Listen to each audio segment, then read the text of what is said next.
Good morning, everybody, and welcome to Jason Mackey's First 10 Quick Hit Podcast to get you ready for the day. Today is Tuesday, July 29th in Pittsburgh, Pennsylvania. We just watched I just watched the Pirates have a huge comeback victory against the Houston Astros, much like on Sunday. Didn't necessarily see this one coming and certainly didn't see the offense coming from these sources.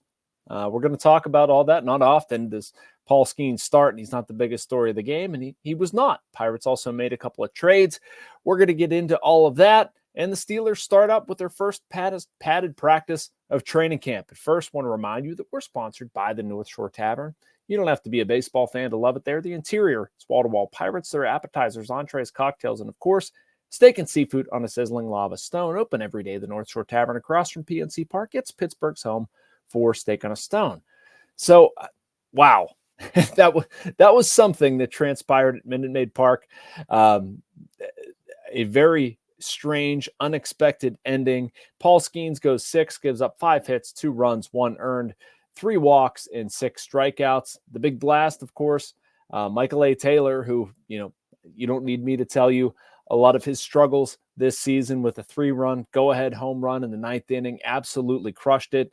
And Taylor wasn't even supposed to be in the game. Right? Like the Pirates had 2 injuries that they now have to address. That's going to be another conversation for another day. But Joshua Palacios, a left hamstring, Ji-Won Bae, left knee. They're both hurt. In came Michael A. Taylor. In came Connor Joe. And Taylor had a very big game, very important game.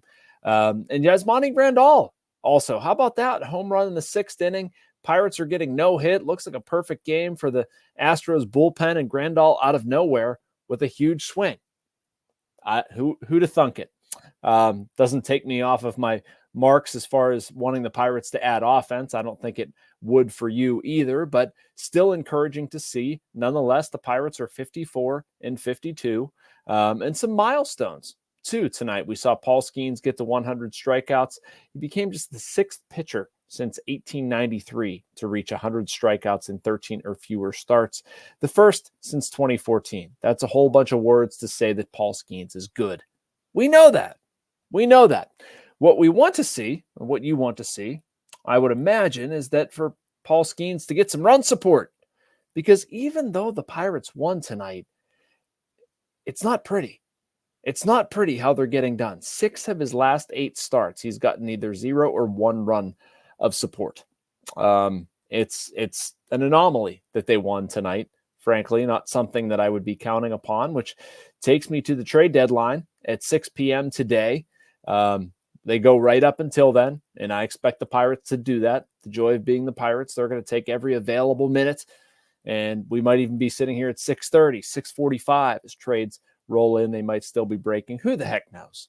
But I certainly hope that they do something. I think they need to do something. I think there are options for them, to be perfectly honest with you, although some of them are dwindling a little bit. Lane Thomas was a guy I thought might have made sense for them if you're talking about years of club control.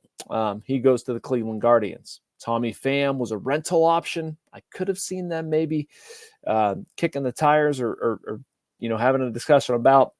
He goes to the St. Louis Cardinals. Before that, Jazz Chisholm, Jesse Winker, didn't get those guys. Brent Rooker, J.J. Bleday, they're off the market. So what do the Pirates do?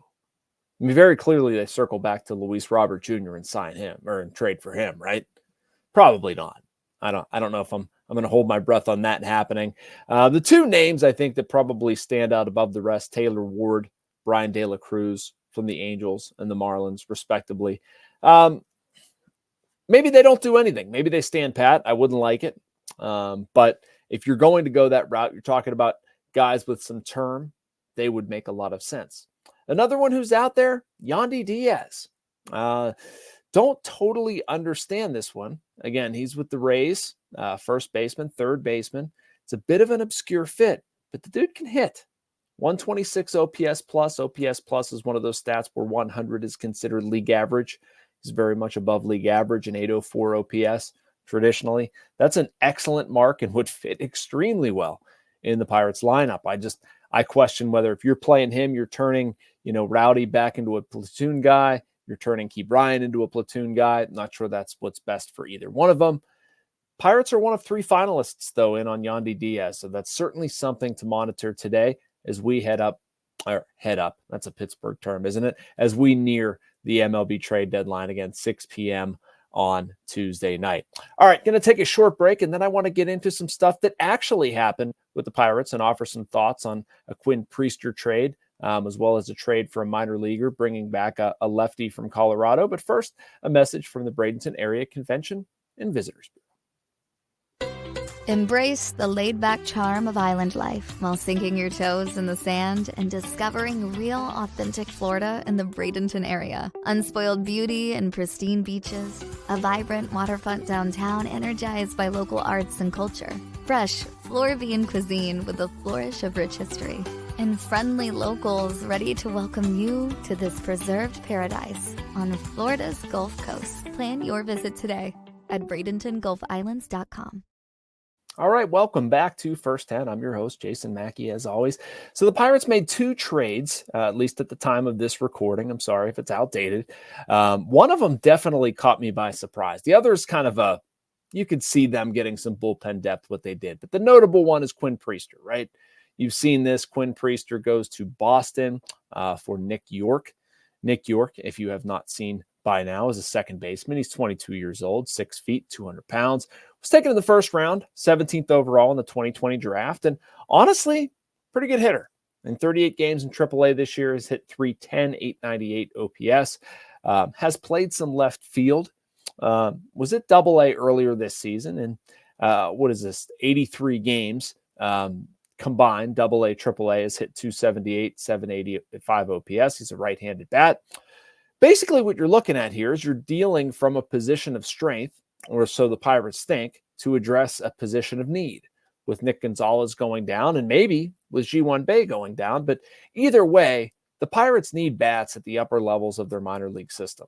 They can afford, I think, to sacrifice some pitching. Now, I guess they could get burned here. You know, if Quinn Priester suddenly figures it out and blossoms into something big in Boston, maybe they regret this.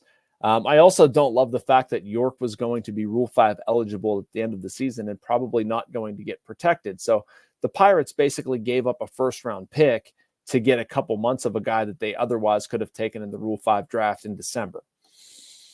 I don't know. But if Nick Yorke fits, then you're probably not going to worry about that. And I think there will be an opportunity for him to play and show what he can do. It's not like they're loaded at second base or even in the infield. So we will see this. And excuse my, okay. These days we have our phones set to alert on things, and anytime they buzz this time of year, it's probably a good idea to check. But that was a nothing burger. So, all right. The other trade, of course, all right, I shouldn't say of course, because it's not as expected, but AA pitcher Luis Peralta goes to the Rockies for left-handed reliever Jalen Beeks. Beeks has been really good against lefties, 182 average against those guys, including 136 over his last 16. Has pitched a lot this year, 45 games, is a 4.74 ERA. It's left-handed bullpen depth. Ryan Borucki's injury has not been good.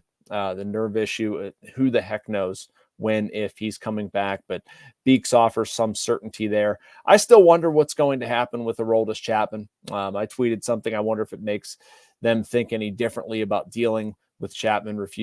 Received a couple texts in the meantime saying they think, possibly going to keep Chapman. We'll see. I think it's going to depend on what transpires on Tuesday. If there's an offer there, I think it would still make some sense, try to get something back for him. But again, if the Pirates are going to stay all in and they're going to, keep Chapman, go get a bat, do everything oriented toward making a splash, getting a wild card position this year, then I'm all for it.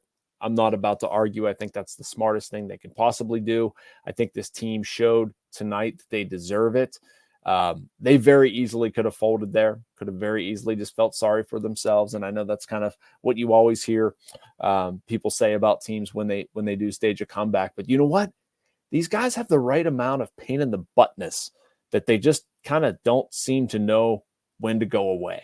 To me, that's a fairly good clubhouse culture. That's a team that is worth considering, worth adding to.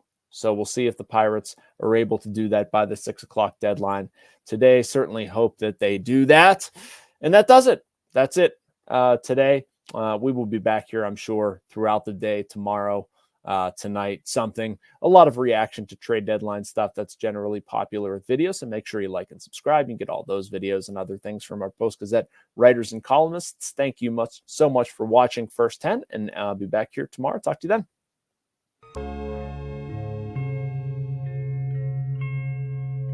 Thank you for checking out this content from Post-Gazette Sports. If you watch this video on YouTube, please like the video and subscribe to our channel. For all of the sports coverage the Post-Gazette has to offer, visit post-gazette.com.